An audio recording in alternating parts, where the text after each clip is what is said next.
បើអ្នកទាំងអស់គ្នាមានទម្លាប់នៅក្នុងការពន្យាពេលក្នុងការធ្វើអ្វីមួយកុំឲ្យតាណាស្ដាប់ខ្ញុំនិយាយសិន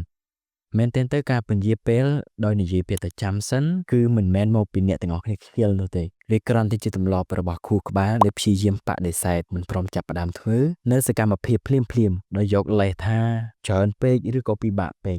ដើម្បីយកឈ្នះទៅលើបញ្ហាទាំងអស់នេះខ្ញុំសូមណែនាំជំហាន3យ៉ាងងាយៗសម្រាប់អ្នកទាំងអស់គ្នាចំណុចទី1បំបែកកិច្ចការនោះឲ្យទៅជាតូចៗ make it small បំបែកគោលដៅធំទៅជាកិច្ចការតូចៗដែលមើលទៅមិនគួរឲ្យធុញទ្រាន់នឹងវាឧទាហរណ៍សរសេរមួយប្រយោគជំនួសឲ្យការសរសេរសៀវភៅមួយក្បាល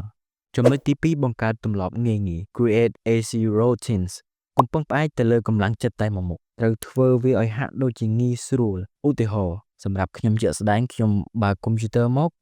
មិនដឹងគិតថាត្រូវធ្វើវីដេអូអ្វីបន្តទៀតនេះគឺពិបាកណាស់ក្នុងការប្រើកម្លាំងចិត្តច្រើនប៉ុន្តែយើងបដូរទៅជាទម្លាប់ងាយៗវិញនៅយប់មុនខ្ញុំបានបើកកុំព្យូទ័រហើយគ្រាន់តែសរសេរគំនិតឬក៏ចំណងជើងសម្រាប់វីដេអូបន្តរបស់ខ្ញុំហើយថ្ងៃបន្ទាប់នៅពេលដែលខ្ញុំបើកកុំព្យូទ័រមកខ្ញុំមិនមែនចាប់ផ្ដើមពីចំណុច0នោះទេជំហានដំបូងត្រូវធ្វើរួចរាល់ហើយដូច្នេះរឿងដែលបន្តខ្ញុំត្រូវធ្វើទៀតគឺចាប់ផ្ដើមសរសេរបញ្ចប់នៅអត្ថបទដែលខ្ញុំត្រូវសរសេរនោះចំណុចទី3ប្រើច្បាប់2នាទី use the 2 minutes rule រឿងដែលពិបាកបំផុតគឺការចាប់ផ្ដើមបដិញ្ញាធ្វើកិច្ចការណាមួយត្រឹមតែ2នាទីព្រោះវាធ្វើឲ្យកាន់តែងាយស្រួលនៅក្នុងការបន្តទៅមុខទៀតសារៈសំខាន់ដែលទទួលបានគឺថាសកម្មភាពតូចៗដែលធ្វើចប់ឡប់មិនមែនជាពេលវេលាដ៏ល្អឥតខ្ចោះនោះទេគឺជាអ្វីដែលនាំទៅរកសមិទ្ធផលដ៏ធំធេង